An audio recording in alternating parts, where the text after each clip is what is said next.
Hi everyone, it's Laura here and welcome back to my YouTube channel.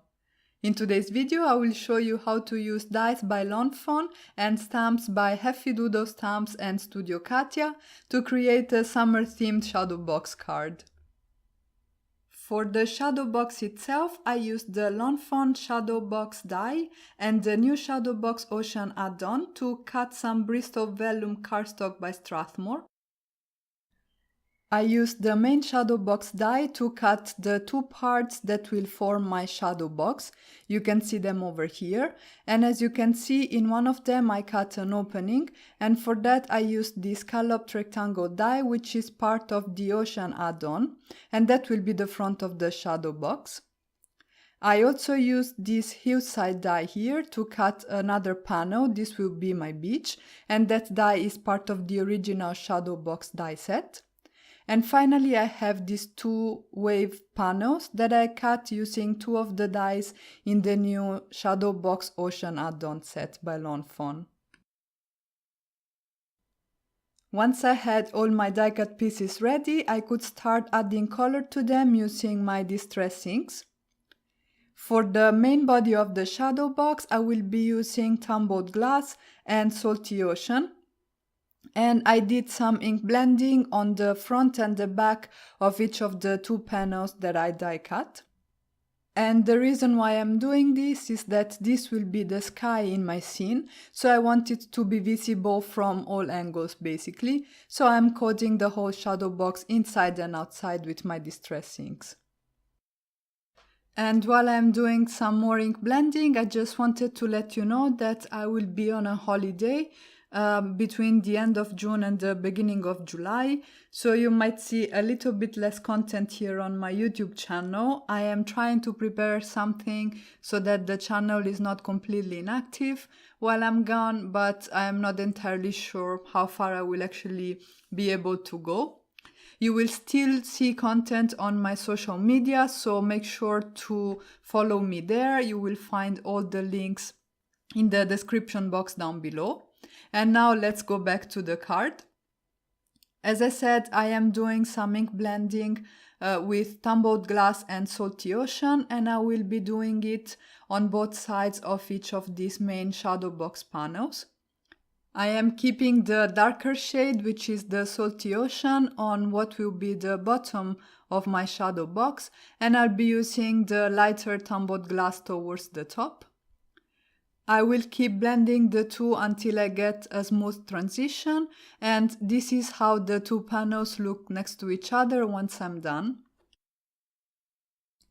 To add a fun touch to my shadow box, I am using my distress sprayer to add some water droplets. I will leave the water on the panels to reactivate the inks, and then I will blot it dry with a paper towel. And I am repeating this step also on the inside of the shadow box so that I get a cohesive look. For the ocean waves, I used two different sets of colors to give depth and variation to the scene. I am using Chipped Sapphire and Mermaid Lagoon on this first panel over here.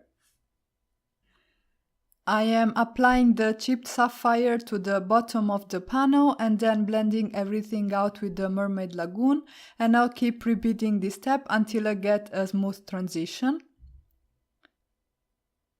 For the second panel, I will be using Mermaid Lagoon for the bottom part and Peacock Feathers for the top part.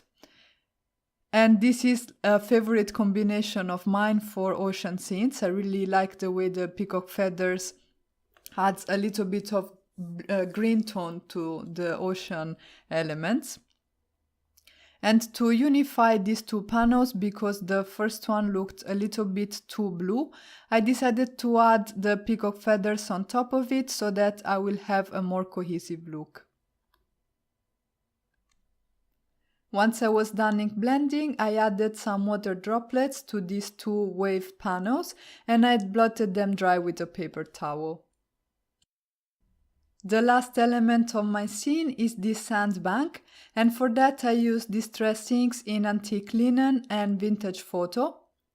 I am first adding the antique linen over the whole panel, and then I will be shading just the bottom using Vintage Photo, because this will make this sandbank look more three-dimensional and add depth to the project. The images I used today are from the Studio Katia Under the Sea stamp set and from the Heffy Doodle Stamps Hedlas Quick Heart stamp set. And there is no coloring today because these were images I had previously colored while working on other projects, but turned out to be just perfect for this one. So we can now move on and take a look at how I assembled the shadow box card. And as a first step, I am reinforcing the score lines and folding all the pieces along the lines themselves. I then started arranging all the images on the 3 panels that I had created. The little mouse as well as the starfish will be adhered to the sand, so they will be standing on the beach, and I will adhere them to the left side and to the right side, making sure that they stick out a little bit to add some fun dimension and detail. This little guy that looks like he's swimming in the ocean will go on the panel that will be the furthest away, so the one in the back.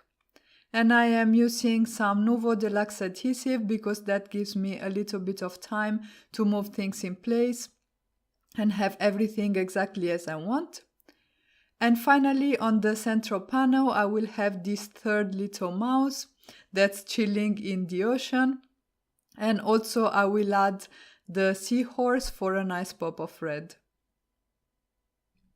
I am checking that my scene looks the way I wanted it to look, and then I can go ahead and start assembling the shadow box.